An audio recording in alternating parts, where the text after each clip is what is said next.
जय हिंद। कैसे आप सब? आशा करूंगा आप लोग बहुत अच्छे होंगे और अपने में तैयारी में मस्त होंगे। आज हम बहुत एक इम्पोर्टेंट चैप्टर लेकर आया हूं जो आपका एग्जाम में 10 नंबर या 8 नंबर 5 नंबर पक्के कराने के लिए मैं आपके सामने हाजिर हुआ हूँ। बहुत ही इंपॉर्टेंट चैप्टर है। क्या है? द्विघात समीकरण। द्विघात समीकरण क्या होता है? एक प्रकार का बहुपद का दूसरा रूप होता है।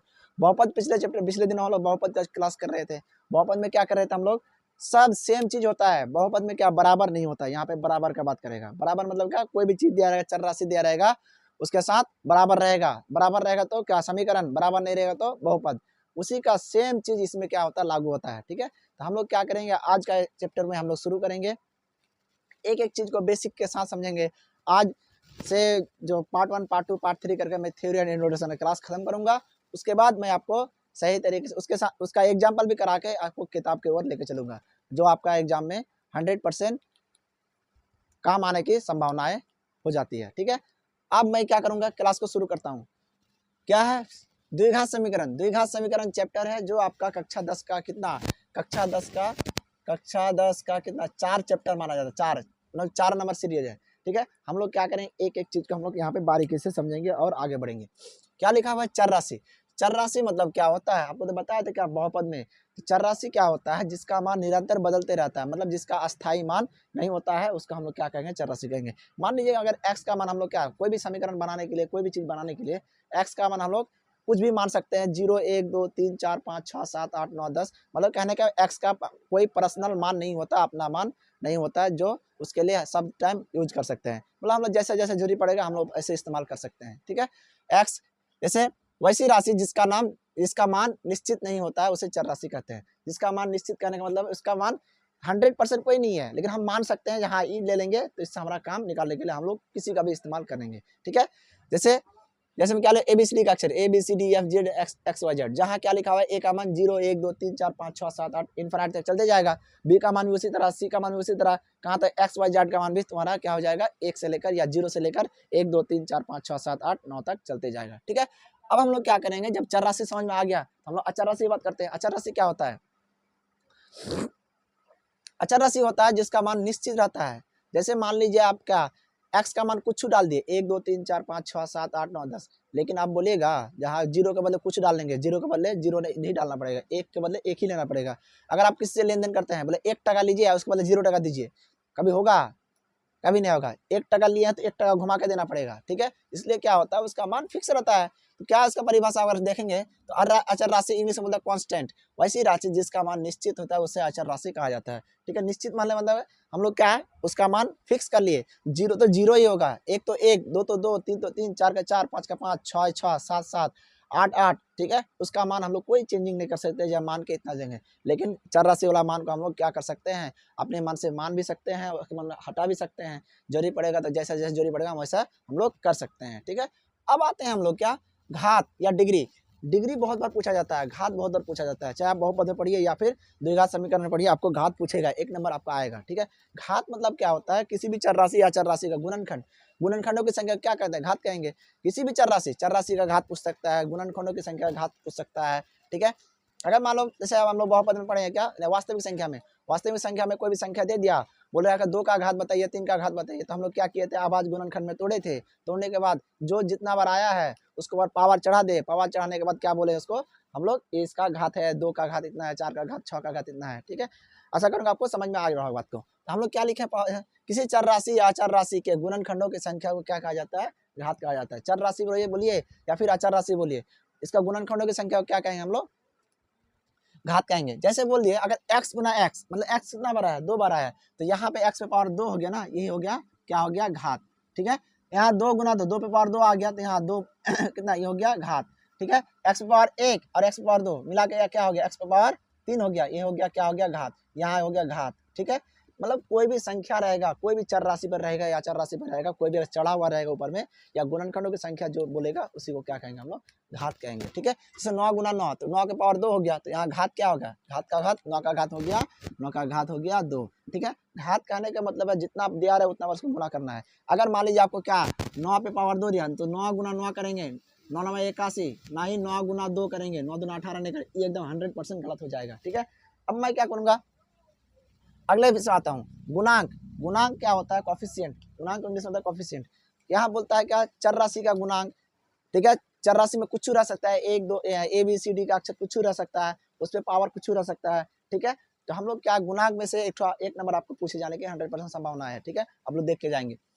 किसी चर राशि के साथ रहने वाले अचर मान, गुना में रहने वाले, किसी चर राशि के साथ रहने वाले अचर मान को गुणांक कहा जाता है, ठीक है। अगर मान लीजिए यहाँ एक्स स्क्वायर है ना, एक्स स्क्वायर का कुछ नहीं तो 1 में गुना नहीं हो सकता है, ठीक है। 1 में क्या हो जाएगा, गुना हो जाएगा।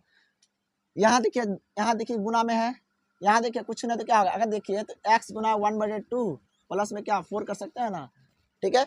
या बोल सकते हैं 1/2 गुना क्या हो जाएगा x प्लस में क्या हो जाएगा 4, तो x के साथ कौन है 1/2 है, जब 1/2 है तो क्या बोलेंगे हम लोग, गुणांक कहेंगे, ठीक है। आपको समझ में आ गया होगा गुणांक। आप गुणांक को सही तरीके से देख के जाइएगा ताकि आप एग्जाम में कन्फ्यूजन ना हो, ताकि आप अच्छी तरीके से एग्जाम में दे के बैठ के बेहतर से बेहतर नंबर हासिल कर सके, ठीक है। अब आते हैं हम लोग समीकरण पे।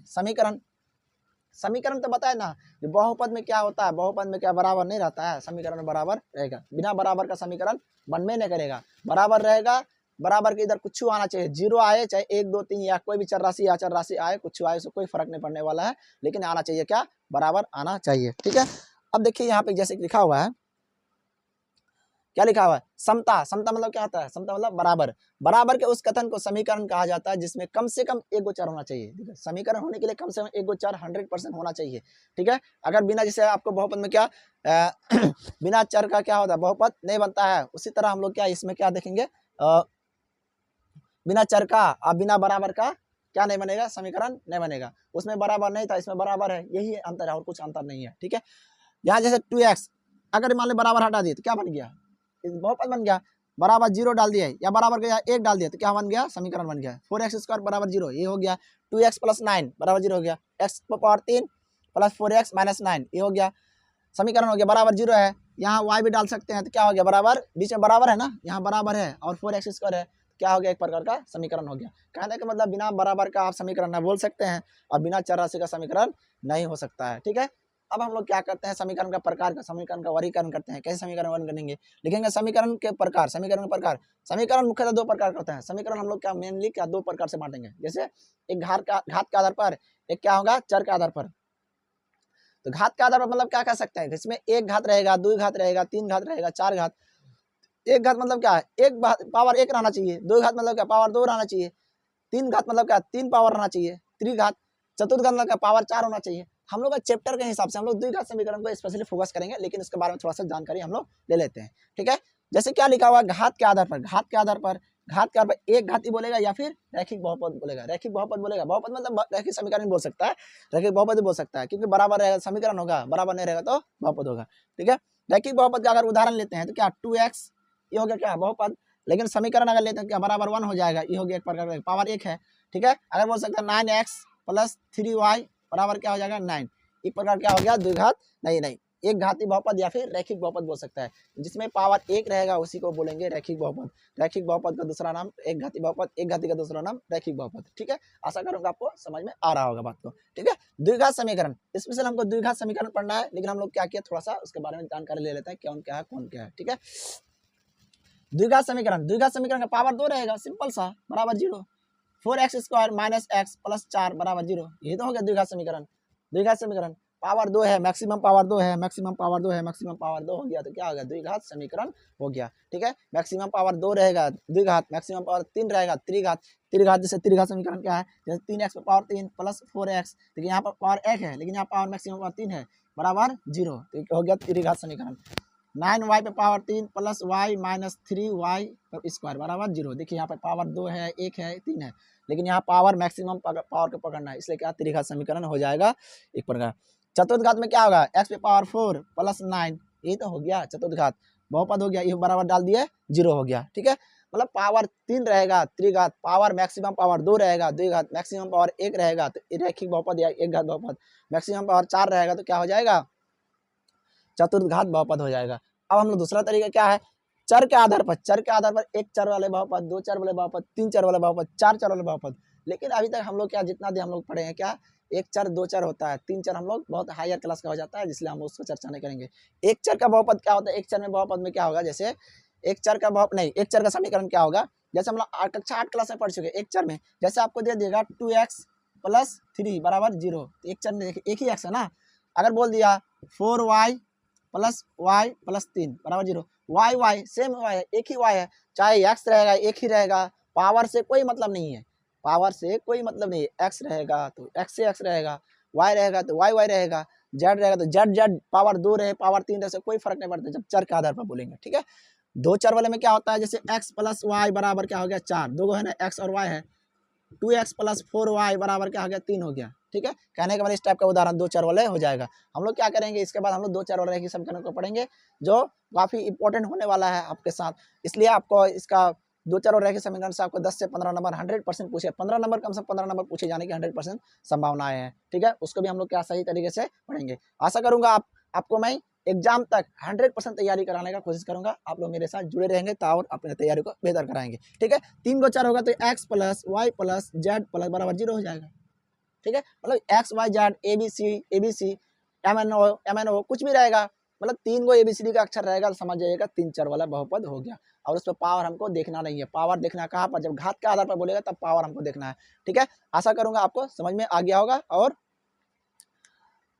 कैसा लगा वीडियो आप लोग कमेंट सेक्शन में जरूर बताइएगा, क्योंकि एग्जाम नजदीक है तो आप लोग क्या कीजिएगा, थोड़ा सा टाइम को ओवर टाइम, जैसे कोई अगर लेबर क्या काम करने जाता है तो क्या करता है, अगर उसको ज़्यादा पैसा कमाना होता है तो क्या होता है, ओवर टाइम करता है। आप लोग अगर आप तैयारी को बेहतर करना चाहते हैं या फिर अच्छा नंबर उठाना चाहते हैं तो आप लोग क्या करना पड़ेगा, अगर आप 5 घंटा पढ़ते हैं तो आप 6 घंटा 7 घंटा 8 घंटा 10 घंटा 12 घंटा तक पढ़िए, ताकि आप अपने आप को इम्प्रूव कर सके, अपने गार्जियन को दिखा सके क्या मैं पढ़ सकता हूँ। इसे नॉर्मल फैमिली में क्या होता है, सही तरीके से अगर बच्चा नहीं पढ़ता है तो उसका गार्जियन क्या करता है, वहीं से पढ़ाई को ड्रॉप कर देता है। ठीक है, मैं दुआ करता हूँ कि सभी लोग पढ़े और अपने अपने क्या अपने कौम को अपने देश के लिए कुछ अच्छा करे। ठीक है, धन्यवाद, जय हिंद।